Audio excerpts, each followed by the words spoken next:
Welcome to the podcast. I'm Shira Schoenberg. Over the last 5 years or so, cities across Massachusetts have been turning to a unique form of urban development, murals. CommonWealth magazine reported this weekend on the impacts of two of these efforts in Salem and Lynn. And I found while reporting that story that art with roots in local communities has had a real impact in boosting civic pride and attracting tourists to inner city neighborhoods. Here with me today are two mural artists, Mike Grimaldi and Percy Fortini Wright. Mike, who goes by Grimdrops in the art world, lives in Salem and has created murals for local and international businesses, city public art initiatives, and schools. Percy is a Boston-based artist who blends spray paint art and fine art, and whose street murals have been displayed nationally in places ranging from Cambridge to California. Thank you both for joining me. Mike, you mentioned that it wasn't until a decade after graduating from Montserrat College of Art that you even considered painting a mural. What got you interested in mural art? Well, I had an appreciation for murals and muralists long before I even dared attempting to paint a mural. Just the scale blew me away. I loved it, and I had a huge admiration for this work, but I just felt I was scared. So it took me a long time. And then the first one I did was at a Salem Arts Fest. I think it was about 6 years ago. It was about 4 feet by 8 feet. It's a regular sheet of plywood. And I think that's a great way to get started. It was very scary, but I got it done in the time allotted, and I've just been hooked since. And Percy, I know you mentioned that you've painted graffiti in your teens, and then you learned more about classical painting at the Art Institute of Boston. How did you develop this style that you have that seems to merge the two? Yeah, I've been writing graffiti my whole life, and also I feel like I'm a observational painter, a realist. I'm really interested in proportions, articulation of angles. I'm really much like a nuts and bolts type of Da Vinci type of a person when it comes to looking at art and what I create. So I've been a working artist for a long time, merging the aesthetic of coalescing graffiti and classical oil painting. So I really have my foot in two doors for about 20 years now. And so let's talk a little bit about process, because personally, I look at these massive murals on the side of a building, and my first thought is just, how on earth did they do it? So Percy, maybe I'll start with you. Where do you get your ideas from to start with? Let's just start at the very beginning. Yeah. I get my ideas, they're based upon my experiences, and then I take those experiences and spit them back out towards the audience. So it's kind of like I'm a cultural digester of information. I kind of take intake information light into the eyes of what I perceive, and then I try to express it through my angle or perspective. So give me an example of what that might look like. I'm really into nature. I'm really into metaphysics, spirituality. So a lot of my work will kind of reflect those different motifs, or I might use different symbolisms. For instance, I like using the zebra motif a lot. I grew up multiracial, mixed. I'm into astrology. I'm a Libra, which rhymes with zebra. The referee is kind of like the stripes that has the middle point between two opposing forces as the judge. So I like mixing symbolism, cultural markers, or, talk about my heritage. So it's a whole mixed match of different things in conjunction with working with different organizations, using my ideas and speaking with the people of the community that the mural might go in, or, if it's a specific art project, I might think about my audience and how I can engage with them. So it's kind of it's my perspective as well as how people view the work, which is the other perspective, which is the more communal aspect. But I'm not sure if that answered your question. Yeah, no, it did. And Mike, I'm curious, is it similar for you? And I'd love to hear you talk a little bit more about this issue of community identity and just what role the community and community input plays in developing your ideas. Yeah, so a lot of the work I do is client driven. Most of the murals I've done to this point have been done for businesses. So I'm taking in businesses will usually come to me with a general idea, and then it's my job as an artist and a muralist to visualize it make something that makes sense for the project and what they're looking for. I haven't had the option too much to go out there and just sort of do my own thing, just sort of more like fine art, which I know is the case for some muralists, and I want to be doing more of that. But what carries over from all my work is just my style is the same from one piece to the other. It's very, very clean, very bold, very graphic. It's not Percy's work, which I love, is very, very painterly, and I have a huge admiration for it. And my brain doesn't work that way. I love that, and I love that about art, and I love that about seeing all the other work out there. I will say the project that I did that had the most community input was for affordable housing community in Gloucester, Mass. I did last summer, a city that I grew up in. I reached out to a bunch of people that grew up in the city that the mural was going to be in, and reached out and got some ideas of what would be iconic images. I had my own ideas having grown up there, but I reached out to the community on Facebook and on Instagram asking what would be some iconic images that make sense to be in this new building in their hometown. So I got a lot of feedback from that. And then from there, it's my job to distill all the different feedback that's coming at me. I'm never going to be able to include everything that everybody wants. It's not a possibility, but I do the best I can, and I try and make an engaging image. And then practically, how do you do it? I'll start with you, Mike. You've got a blank wall in front of you. How do you translate your idea into a mural? So it's all, once the design is done, my work is pretty much all designed on my iPad to scale. You know, if it's a 10-foot by 60-foot wall, I might have it set up on my iPad by 10 pixels by 60 pixels, whatever. Doesn't matter as long as it's the same general dimension. And from that point, depending on the size of the wall, depending on where you're working, you might be able to project it right onto the wall. I could hook up my projector, hook up my iPad to the projector, and then it's, you know, projected onto the wall, just trace it out. Can do a grid method, just like a lot of fine artists will use in their studio on a much smaller scale. Just break the wall up into, you know, squares, for example. Like maybe on the iPad, 1 inch by 1 inch would be 10 feet by 10 feet on the actual wall you're painting. Then there's a doodle method, which is the same. It's a different version of the grid method, but yeah. And Percy, what about you? What does the drawing process or the painting process look like for you? You know, do you sketch it out first? Do you do it in pieces? How do you work? Yeah, I'm kind of like an observational painter. So I do a little bit of sketching. The sketching is more of just for idea purposes. And then I'll try to kind of use some type of reference photo to work from as kind of like little bits and samples. When approaching a wall, I'll prime it, a generalization of the overall color that I want to use. I might use rollers and extenders, where I'll actually draw with the roller. That way I can get up high, low.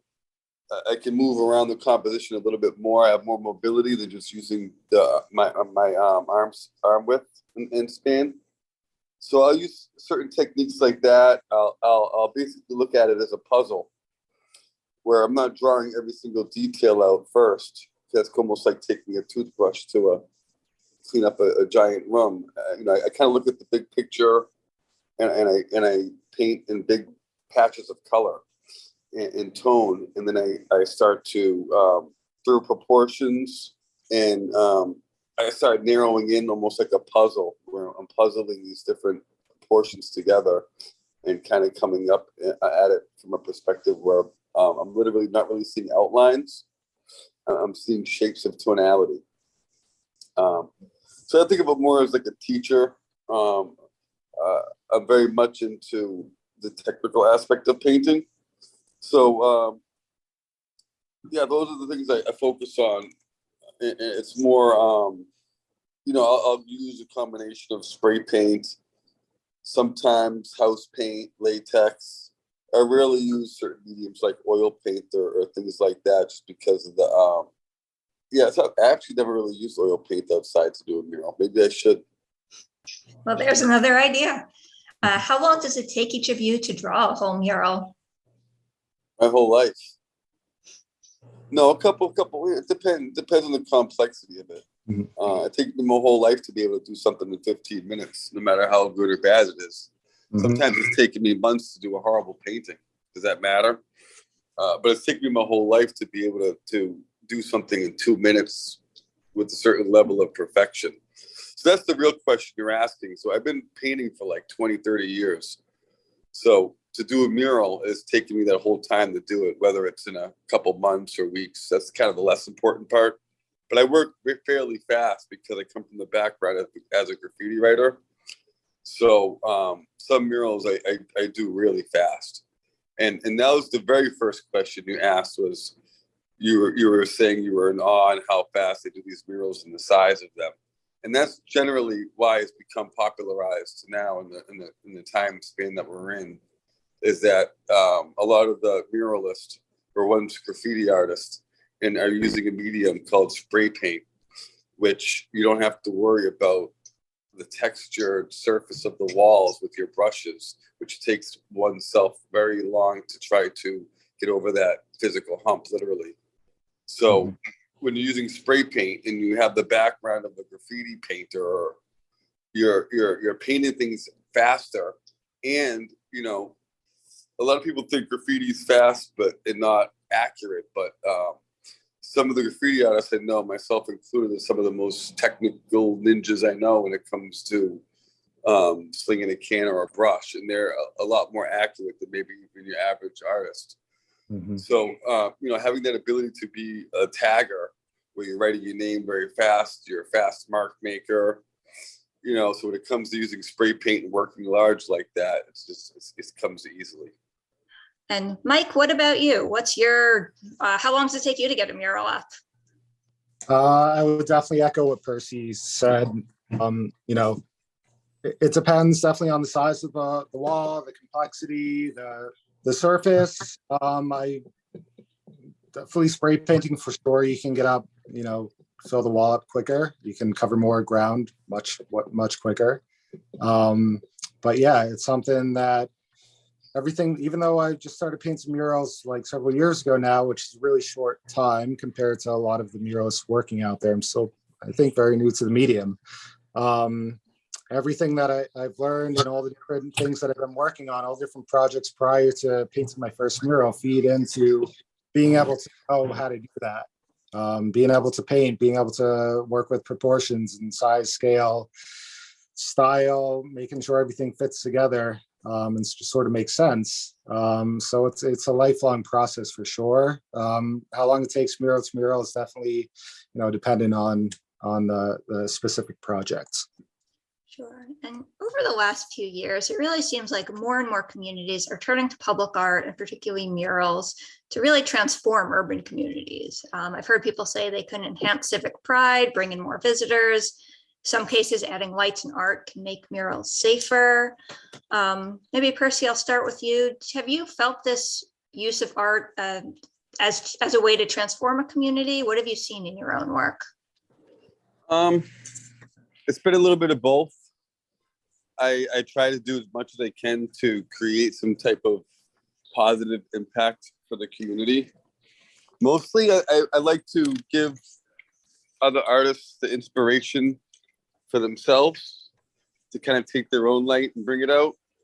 So I kind of hope that my work is kind of focused on the idea of giving other people who see the work kind of a new appreciation for creation. You know, I think of artists as like mini creators, where we're kind of creating our own little reality, where I don't use my artwork so much to just kind of to maybe get into social commentary, because that can be so subjective.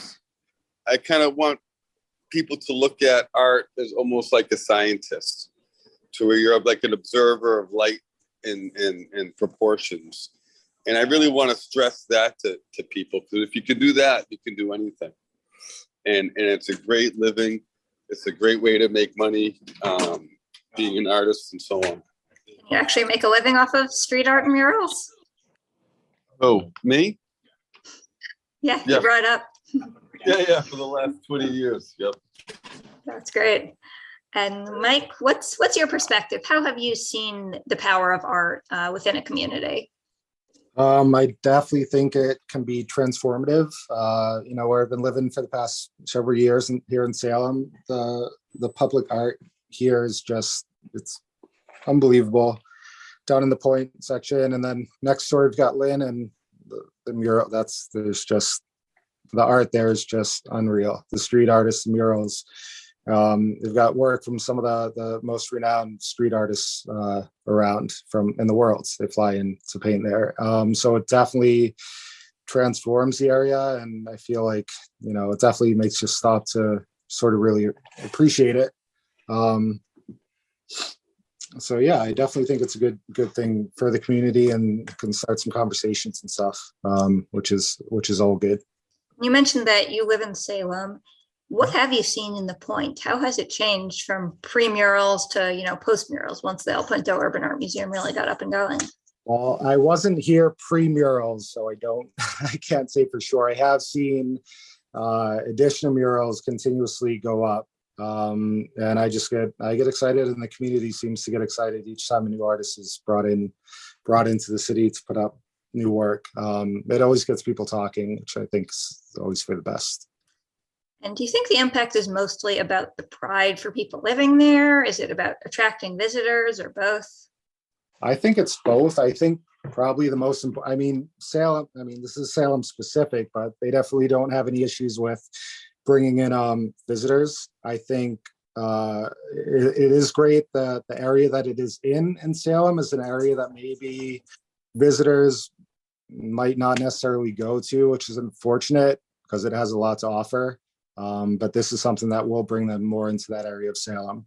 And I think definitely for the neighborhood and for the community of Salem that it's in, I do think creates a lot of pride. And Percy, I know that you've painted in Boston and Cambridge, but also as far away as Wynwood Walls in Miami, really nationally and internationally. In what way does the setting impact what you're painting? I'm actually painting this big mural right now. I'm not sure if you can see it. Wow, so the podcast is only going to be audio, but I can definitely see this massive red line train with what looks like maybe a big rat on top of it. Tell me what I'm saying. Yeah, it's a big orange line train. I'm at this big company right now underneath the downtown crossing. The orange line, I could basically pierce the wall, and the orange line is right underneath us. There's a big zebra down here. Awesome. It's a little loud. Sorry to, I told you I like using the zebra motif a lot in my work. And what I'm looking at now is a large zebra on the side of this train, which looks pretty awesome. Yeah. So what are you doing this mural for? What can you tell us about it? So yeah, it's a private one of my collectors. He owns a data center in downtown Boston, right underneath Macy's. Macy's actually rents from him. And he's a quirky collector, loves art. He's been buying it and supporting my work for a while, and commissioned me to do this giant mural here in his parking garage. Yeah, looks absolutely massive. What are, as a street artist, what are some of the largest things you've actually painted in the past? Is this one of the larger projects you've done? This is definitely my longest. I painted a big, probably one of the biggest murals in Cambridge, Mass. It's a giant nightscape. I paint a lot of nocturnes, nightscapes. And that was probably 40 by 80 feet right in Central Square. There's just a big, giant nightscape. So yeah, I've done a lot of big projects. And I know my objective is I hope I inspire other artists to become artists as well, other young people. Because it's to be able to create your own work out of your own thing is, I think, what our purpose is here. Maybe now that we are talking about education, I know obviously, Mike, I'll turn this to you.